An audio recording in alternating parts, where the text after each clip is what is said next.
Now, the Brian Beatty Real Estate Show continues on Charleston's Big Talker, 1250 WTMA. Welcome back, Charleston, as the Brian Beatty Real Estate Show continues here on the Big Talker, 1250 WTMA and WTMA.com.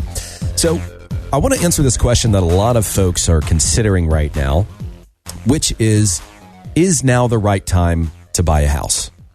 I mean, are prices about to start falling? No one wants to catch a falling sword. What should we do? Should we wait for interest rates to come down? What if they go up? There are a lot of questions, and it's causing a lot of people concern. And as a result, they're straddling the fence. So I want to address this topic. And again, if you're considering buying a house, man, we've got some really cool incentives for you as a buyer. And I'm going to get to those just a little bit later on in this segment. But I'll also tell you that if you're selling a home and buying another here locally, you plan on staying local, we'll pay your moving expenses. We've got variable commission plans, a bunch of different ways of helping you save money and making this process just easier for you. So if you'd like to learn more about some of those incentives and things that we offer, feel free to give me a call or text me at 843-800-0065, 843-800-0065, or go to listingsincharleston.com. listingsincharleston.com. So for a lot of people that, for would-be homeowners, I get that the current housing market is it's a challenge, right? There's a lot of conflicting information out there. It depends on where you go and what type of information you're looking for. But if you have some sort of narrative in mind about what's going on in the real estate market, you can find it. There are people that are sharing opinions that are a wide variety of doom and gloom versus everything will be fine, and everything in between. What we do know, of course, is that, the COVID pandemic has driven up prices significantly, and the Federal Reserve's, prolonged raising of interest rates has made mortgages a lot costlier than they have been in the past several years. And so as a result, a lot of people are just putting their purchases on hold or kicking the can down the road. Now, Fannie Mae has something called the Fannie Mae Home Purchase Sentiment Index, which revealed last month that 79% of people that were surveyed felt it was a bad time to buy a house right now. So, all these potential buyers out there, they have to make some difficult choices between buying now while prices and rates are high, or wait until this market starts to shift. And truly, it's an agonizing decision, and I empathize with that because, we're consultants for our clients. We want to go through this process with them and better understand what their concerns are, but ultimately what they're trying to accomplish. So it doesn't matter if the housing market's going up or down. Buying right now, it gives you the opportunity to start building equity right away. So that's the first thing we have to look at is, well, what's the alternative? Is the alternative just to rent? Because we all know that rent's not doing you any favors. It's not making you any money. There is no asset that you're paying toward. There's no investment. It's just money that gets thrown away in return for a place to live.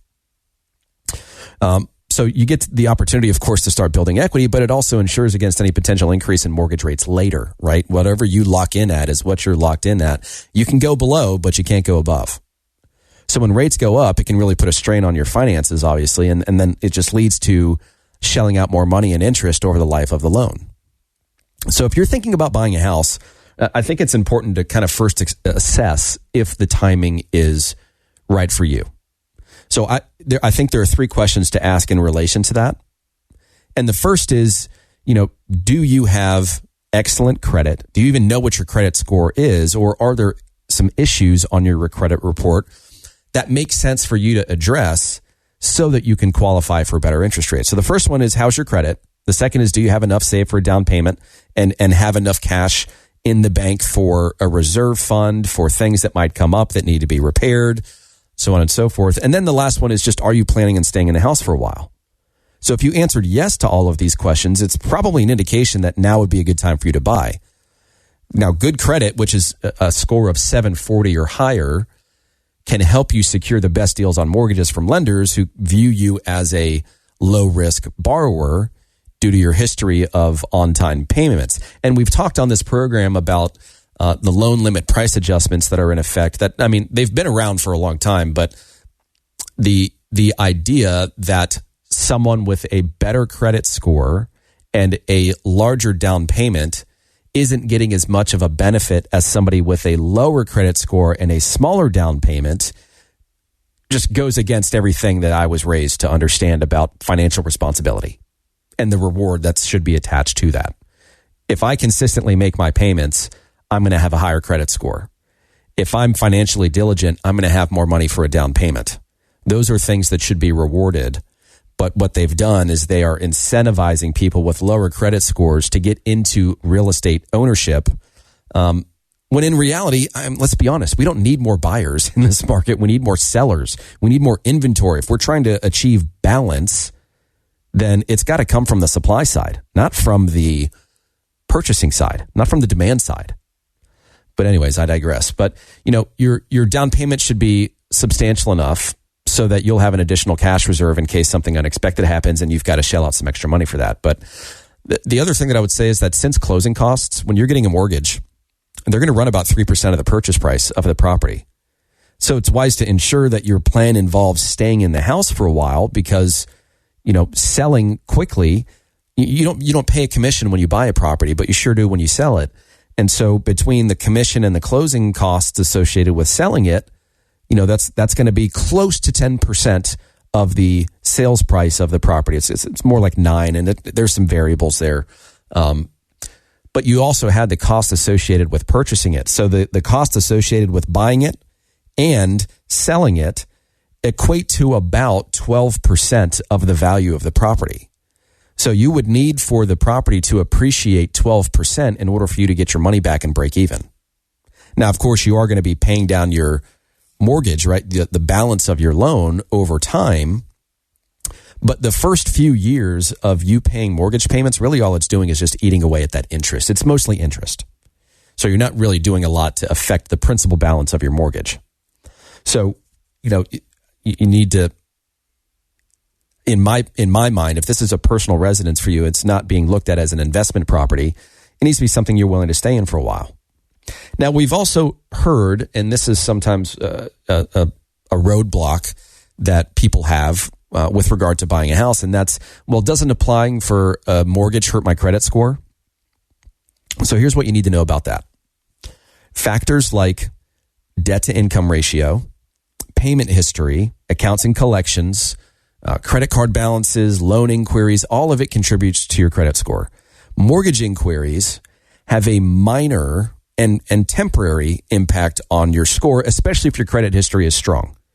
Now, multiple inquiries within a 2-week period are often counted as just one inquiry. And yes, those inquiries can remain on your credit when they pull your credit report for up to about 2 years, but the impact is very small, and let's be honest, it's necessary when applying for a mortgage, and it won't last long. So yes, to answer the question, pulling your credit can have an impact on your score. By how much, I don't know. And I don't know if that's a set number or not, but it's a necessary part of the process.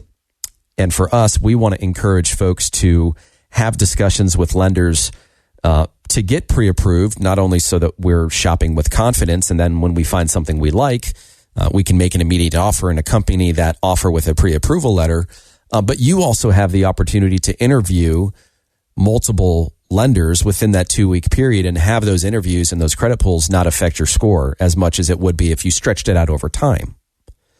So, and I would say one more thing really quickly, which is that when you're interviewing lenders, just like you should be interviewing real estate agents, right? That's a big deal. It's a big it's a big transaction. There's a lot of money involved. Make sure you're working with the right person. But you want to, everybody always compares rates, right? That's the deciding factor when a buyer is going to choose a lender is, well, what's your interest rate?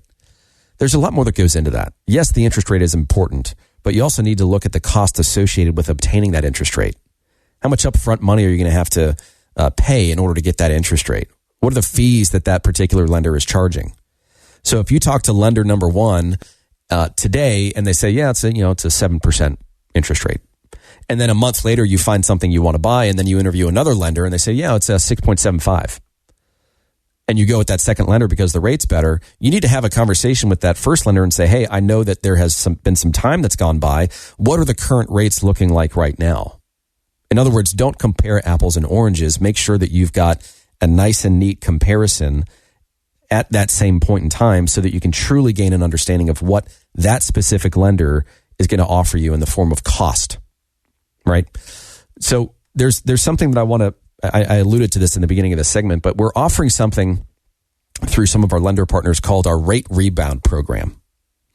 So what this is you can buy your house now, and if the rates drop by 0.5% or more in the next 5 years, they will refinance your loan with zero lender fees, which is like the appraisal, the processing fee, the admin fee, so on and so forth. And they'll give you $1,000 credit toward all the other third-party closing costs, like attorney's fees and title work, so on and so forth. I mean, the goal is to get as close to no cost as possible to refinance when these rates at some point come down. You know, I certainly believe that at some point within the next 5 years, rates will be lower than they are today as inflation continues to temper and as our economy gets back on track. So, and it should be known that these are for all conventional loans, for all government-backed loans like FA, VA, USDA, even jumbo loans.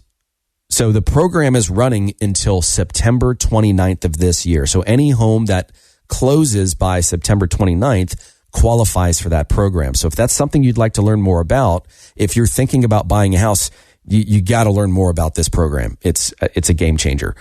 Give me a call and I'll put you in touch with our lenders and they'll walk you through the process. My number is 843-800-0065. That's 843-800-0065. Or you can just go online, listingsincharleston.com.